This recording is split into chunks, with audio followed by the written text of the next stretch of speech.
Laurence Fishburne on the role that made him cry. It's a scenario ripped from the headlines. A grief-stricken family member is summoned to meet the coffin of a fallen soldier, and complications ensue. And it brought Laurence Fishburne to tears.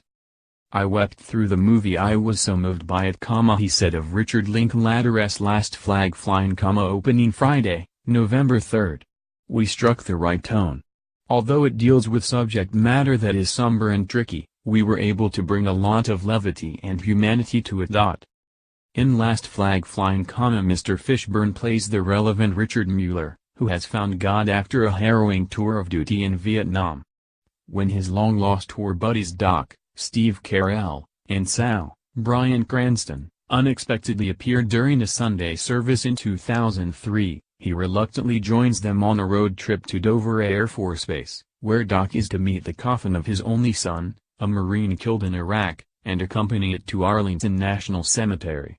More echo than sequel, the film revisits characters originally created by the novelist Daryl Ponixon and adapted by Hal Ashby in the 1973 movie The Last Detail. In a call from Los Angeles, a few days before President Trump's controversial condolence call to the Gold Star widow Myshia Johnson, Mr. Fishburne talked about military sacrifice and the impact of his ABC series, Blackish. Here are edited excerpts from the conversation.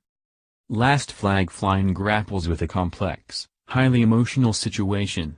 How does it resonate in our political climate? I think the film transcends the politics of the day in that it really deals with the camaraderie among men at arms and the way they are bonded pretty much for life as a result of having to experience combat together. It also illuminates beautifully the anguish of the loss that people feel when a loved one goes off to serve and makes the supreme sacrifice.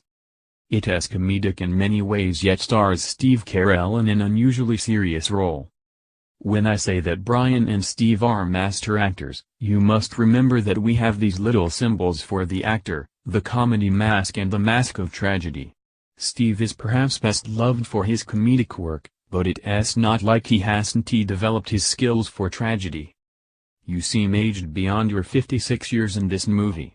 And you're only 9 years older than Anthony Anderson, who plays your son on Blackish.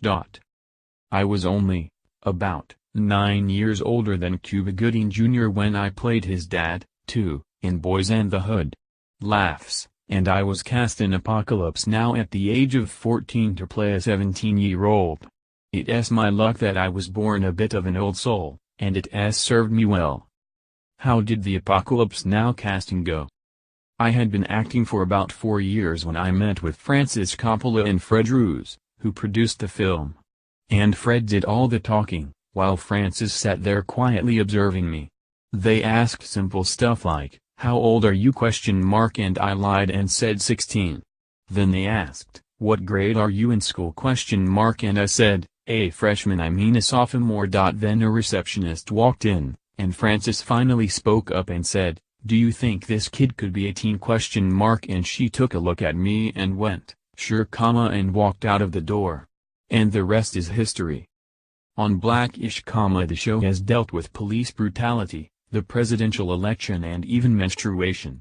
As an executive producer, do you have any say about the issues that the creator, Kenya Barris, tackles?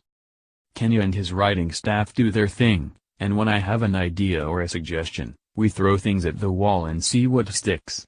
I trust his point of view because it's not that different from mine. You have to remember that Kenya, myself, Anthony, any number of our producers, we've been black all our lives. And yet less than a quarter of Blackish viewers are black, according to a Nielsen study. We're trying to reach everybody that we can with the specificity of our culture and our experience, the joys and challenges and vicissitudes of what it's like for us in this country at the moment. And if the numbers are any indication of how we're doing, the reality is that our experience is universal. You've been working for 16 years on an adaptation of Paulo Coelho's The Alchemist. Any other passion projects? My company, Cinema Gypsy, produced a podcast, Bronzeville, in conjunction with Lawrence Tate and his brothers that we're redeveloping into a television show. It deals with a very tight-knit African-American community in Chicago in 1947 and people who run a numbers wheel. And I am doing another Marvel movie in Atlanta. Hush hush, secret, top secret stuff. I am passionate about all the things I do, really.